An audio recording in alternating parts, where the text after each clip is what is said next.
Assalamualaikum warahmatullahi wabarakatuh. Perkenalkan, nama saya Muhammad Tamam Taufikullah Said, NIM 40122112881. Saya berasal dari kelas 4D, mata kuliah Hukum Laut Internasional. Pada kesempatan kali ini saya akan membahas terkait garis pangkal beserta jenis-jenisnya. Namun sebelum masuk dalam jenis-jenis, saya akan membahas apa itu garis pangkal.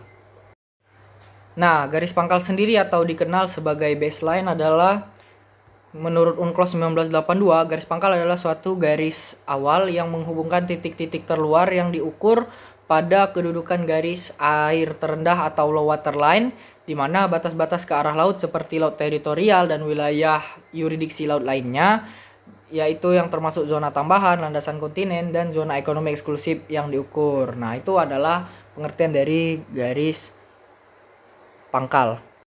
Nah, dari pengertian tersebut dapat kita simpulkan bahwasannya garis pangkal adalah acuan di dalam penarikan batas terluar dari wilayah-wilayah perairan suatu negara. Nah, garis pangkal ini keberadaannya itu sangat penting karena berkaitan dengan cara penetapan zona kelautan, di mana tata cara penetapan terhadap negara kepulauan berbeda dibandingkan dengan negara yang hanya memiliki satu pantai. Nah, perbedaannya terletak pada penetapan zona kelautan untuk negara pantai didasarkan pada garis pangkal pantai atau coastal baseline, sementara pada negara kepulauan didasarkan pada garis pangkal kepulauan. Jadi hal tersebut sangat krusial bagi negara kepulauan dalam menentukan batas-batas wilayah mereka. Adapun zona kelautan yang dimaksudkan sebelumnya yaitu terdiri atas perairan dalam, laut teritorial, zona tambahan, zona ekonomi eksklusif, dan laut bebas. Nah, zona kelautan yang paling utama adalah laut teritorial, di mana sebuah negara memiliki kedaulatan penuh terhadap permukaan laut, kolom air, ruang udara di atas laut, serta dasar laut dan lapisan tanah di bawahnya. Jadi, garis pangkal ini sebenarnya itu sangat berkaitan dengan batas-batas wilayah berdasarkan laut di sebelumnya. Nah, garis pangkal sendiri itu terbagi ke dalam 4 garis. Yang pertama garis pangkal normal atau normal baseline. Yang kedua ada garis pangkal lurus atau strike baseline. Yang ketiga ada garis pangkal kepulauan atau archipelagic baseline. Yang keempat ada garis pangkal penutup atau close line dan garis lurus strike line. Nah, yang pertama ada normal baseline, di mana garis pangkal ini adalah garis air rendah sepanjang pantai sebagaimana yang ditandai pada peta skala besar yang secara resmi diakui oleh negara pantai tersebut. Dalam hal itu, pulau yang mempunyai karang-karang di sekitarnya, maka garis pangkal untuk mengukur lebar laut teritorial adalah garis air yang rendah pada sisi karang ke arah laut. Ini tertuang di dalam UNCLOS 1962. Kemudian yang kedua ada yang namanya strike baseline atau garis pangkal lurus, tertuang di dalam pasal 7 UNCLOS 1982. Nah, garis pangkal lurus ini adalah garis air terendah yang menghubungkan titik-titik pangkal berupa titik terluar dari pantai deretan pulau di depannya. Kemudian cara penarikan garis pangkal lurus yang menghubungkan titik-titik yang tepat dapat digunakan dalam menarik garis pangkal dari mana lebar laut teritorial diukur. Jadi dalam menentukan garis pangkal lurus itu digunakan dalam menarik garis pangkal dari mana lebar laut teritorial tersebut diukur ya. Kemudian ada penarikan garis pangkal lurus tidak diperbolehkan menyimpang dari konfigurasi geografisnya dan arah pantai. Jadi dia itu kalau misalkan berdasarkan teori ini dia itu harus terus tarik lurus. Jadi walaupun ada liku-liku, kelok-kelokan itu tetap aja ditarik lurus sampai ke arah pantainya. Kemudian penarikan garis pangkal lurus tidak diperbolehkan jika memotong laut teritorial negara lain dari arah laut bebas atau zona ekonomi eksklusif. Jadi, apabila suatu negara mereka ini ingin menentukan batas wilayah secara strike line ini, garis lurus, mereka itu tidak boleh bertabrakan antar negara yang memiliki sama-sama zona ekonomi eksklusif atau zona teritorial mereka. Jadi, di dalam sistem ini mereka akan ke konsep pembagian. Jadi titik tengah dari bertemunya itu merupakan batas masing-masing dari wilayah yang ditarik dari garis lurus ini. Nah, kebanyakan negara memang banyak yang bertabrakan garis lurus ini karena mengingat kontur suatu wilayah ataupun jarak kedua wilayah negara ini sangat berdekatan. Jadi hal itu memang sudah diatur dalam UNCLOS, maka mereka tidak boleh bertabrakan. Nah, sedikit pengetahuan dari strike baseline ini. Jadi sejarahnya itu bermula di dalam Anglo-Norwegian Fishers pada tahun 1951, di mana Inggris menolak penetapan batas perikanan eksklusif yang ditetapkan dalam Firman Raja 1935. Lalu Inggris menggugat cara penarikan garis pangkal lurus yang menghubungkan titik-titik terluar dari pantai Norwegia dan melalui pulau-pulau di muka pantai yang sekarang ada Skagerrak. Nah, kemudian Mahkamah Internasional dalam putusannya pada tanggal 28 Desember 1901 membenarkan penarikan garis pangkal yang dilakukan oleh Norwegia. Nah, itu adalah sejarah awal dari penarikan batas wilayah secara lurus. Kemudian ada Archipelagic Baseline atau garis kepulauan. Ini tertuang di dalam pasal 47 UNCLOS 1982.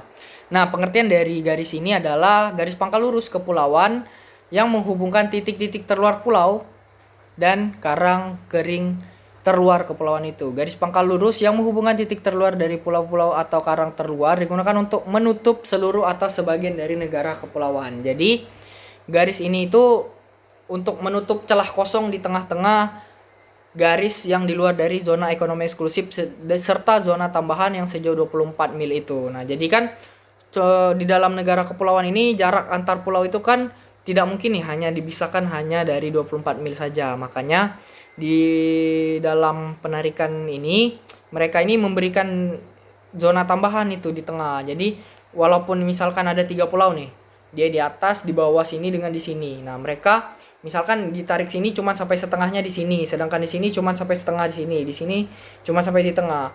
Otomatis kan tengahnya kosong dan itu akan menciptakan kegaduhan di mana negara-negara luar selain negara tersebut bisa melintas tanpa memerlukan perizinan dan melakukan eksploitasi besar-besaran.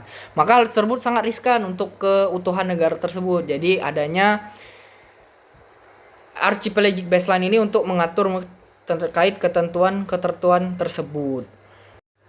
Nah, dalam Archipelagic Baseline ini atau zona atau garis kepulauan ini juga memiliki cerita tersendiri nih. Jadi ini ceritanya itu berdasarkan dari negara kepulauan, yaitu negara kita Indonesia, di mana hal ini diusulkan oleh Profesor Muchtar Kusumaatmadja dan tim negosiasi Indonesia lainnya. Jadi hal ini perjuangan tersebut diawali sejak dikeluarkannya Deklarasi Juanda pada tanggal 13 Desember tahun 1957 yang diperoleh oleh Perdana Menteri Indonesia yang bernama Juanda Kartawijaya. Nah, jadi Deklarasi Juanda adalah deklarasi yang ditunjang dengan suatu pemikiran yang logis, konsistensi perjuangan, dan diplomasi yang gigih.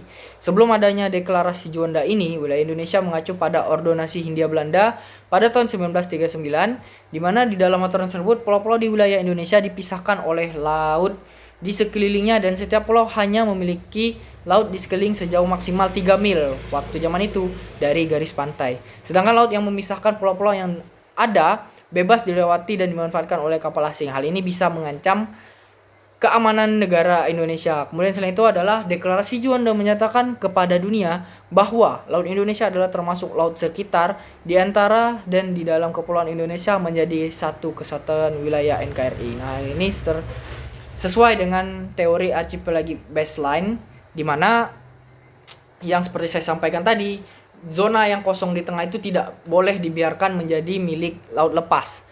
Nah, jadi hal itu sepenuhnya masih dikuasai oleh negara yang bersangkutan. Contohnya dalam hal ini adalah Indonesia. Jadi hal tersebut untuk menunjang keamanan dan stabilitas nasional pada zaman itu hingga zaman sekarang. Nah, berkat adanya Deklarasi Juanda tadi dan mengemukakan garis pangkal kepulauan ini, maka saat ini garis pangkal kepulauan Indonesia itu tidak mengacu di tengahnya lagi, jadi di ujung-ujung kepulauan Indonesia. Nah, jadi yang di tengah itu tidak lagi digarisi, tidak lagi dibatasi. Jadi nelayan Indonesia, bahkan pesawat-pesawat udara, kapal militer itu bebas lalu lalang di wilayah Indonesia yang berbendera Indonesia ya. Mereka bebas lalu lalang tanpa meminta perizinan. Karena hal tersebut sudah menjadi hak mutlak Indonesia, bahwasannya kawasan tersebut adalah kawasan milik kedaulatan negara Republik Indonesia. Dan hal ini juga yang menjadikan Indonesia merupakan negara yang memiliki luas lautnya yang paling banyak karena bentuk negaranya kepulauan. Nah, yang terakhir ada yang namanya garis pangkal penutup. Sebenarnya garis pangkal penutup ini masih satu kesatuan dengan garis pangkal kepulauan tadi. Cuman yang membedakan adalah garis pangkal penutup merupakan garis pangkal yang digunakan untuk menarik batas laut suatu negara kepulauan dengan cara menarik lurus yang menutup mulut teluk, muara atau bagian laut yang menjorok ke daratan, sehingga perairan di dalamnya dihitung sebagai perairan pedalaman. Dalam konteks hukum laut internasional, konsep ini diatur di dalam UNCLOS 1982. Nah, adapun fungsi dari garis pangkal penutup sendiri yaitu yang pertama sebagai penentu batas awal pengukuran laut teritorial yang sejauh 12 mil itu. Jadi, batas awalnya itu ditentukan berdasarkan garis pangkal penutup ini. Kemudian yang kedua adalah menegaskan kedaulatan negara atas suatu perairan tertentu. Nah, ini seperti yang saya jelaskan tadi, yang garis kosong di tengah ini sebenarnya berkaitan juga dengan garis pangkal penutup. Jadi, tujuannya itu supaya tidak ada kekosongan wilayah, jadi tidak ada laut lepas di antara suatu negara kepulauan ini. Nah, sangat rawan jika terjadi ada laut lepas di tengah-tengah suatu negara. Kemudian yang ketiga adalah memberikan kepastian hukum dalam penetapan batas maritim. Nah, hal ini sangat penting karena apabila tidak ada garis pangkal penutup ini, maka masih menjadi pertanyaan ini terkait tengah-tengah negara itu milik siapa. Jadi itu tidak ada kepastian hukum di dalamnya.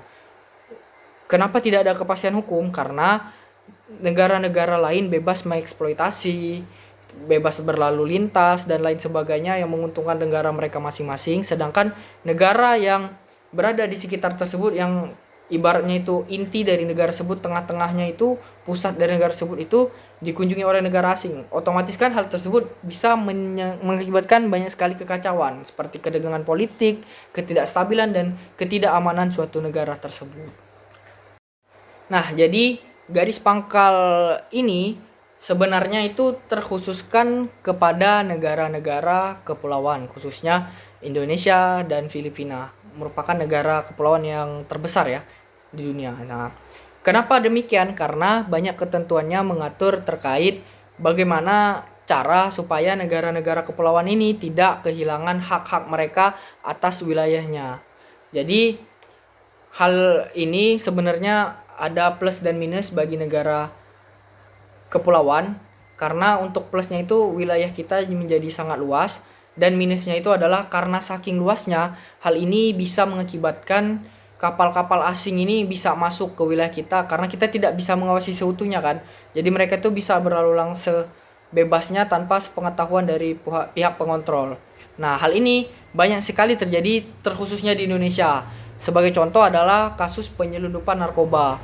Nah, hal itu merupakan salah satu alasan dari terlalu luasnya kawasan laut wilayah Indonesia ini. Itu merupakan salah satu kekurangan yang bisa kita alami. Namun kelebihannya banyak sekali untuk faktor ekonomi. Namun di sini lagi-lagi kurangnya pemberdayaan dari pihak pemerintah.